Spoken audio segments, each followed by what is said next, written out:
The small and medium businesses, the backbone of the Greek economy, were hit relentlessly during the years of the memorandum. The basic problem was the drop in spending power of consumers whose salaries had been slashed in the public and in the private sector. More than 240,000 companies closed, leaving 924,000 unemployed people. The construction sector shrunk significantly. Christos Lousis is in the glass construction business. The last years have been hard for him. In 2012, I found myself in the difficult position to lay off 22 people out of the 26 that I had before the memorandums. You can understand that at that moment, not only me, but other businessmen that did the same as well, we didn't kill ourselves because something held us back. I think it was our children.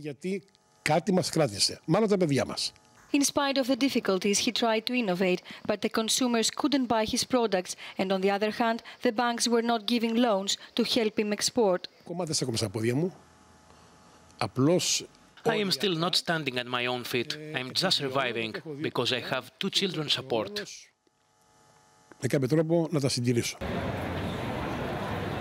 During the crisis, though, some businesses were born, like the one of Nikos Kouris, in the center of Athens, that combines exports of Greek products with gastronomy.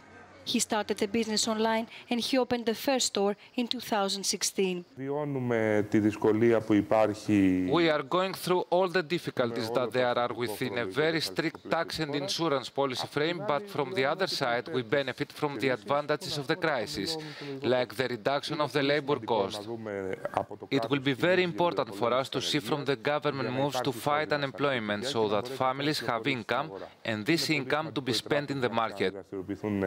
It will be very important to actively open the funding channels, and moreover, there are serious business efforts to be supported from the state, the banks, and so on.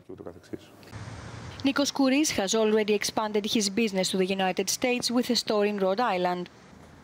What businesses in Greece always wanted is stability that creates the ideal environment for investments. Simplification of the procedures, reduction of the bureaucracy, changes in the tax system, and of course we have to move faster with the privatization program so as to give a positive signal to the investors and encourage them to come and invest in Greece. If prudence, consensus and cooperation do not prevail, I'm afraid that the country will be doing 1 step forward and 3 back. Faye Dulgheri, Euronews. Well, Faye now joins me live from Athens. Faye, if this is the bailout exit day is coming, but is it really a new beginning for Greece? Yes, so as of next week, Greece will be officially off financial life support. So this is a de facto new beginning for the country. But as analysts say, things cannot change from one day to another, as there are still certain obligations to be kept the next years so that the economy remains on track, like the very high fiscal surpluses. This will give the necessary messages to the markets to lend money to Greece with normal rates. So this doesn't leave the government with complete freedom to implement measures in order to reverse austerity. Besides, the past week we have been speaking to citizens, businessmen, pensioners and young people. What most of them have to say is that after more than 8 years of austerity measures in return for bailouts, they don't expect much to change immediately in the next few months, but they have hopes that in the next 5 or 10 years maybe things will be better. Prime Minister Alexis Tsipras, besides, who actually rose to power vowing to reverse austerity, has acknowledged that the end of the Greece's third bailout program will not bring a magical transformation to people's lives.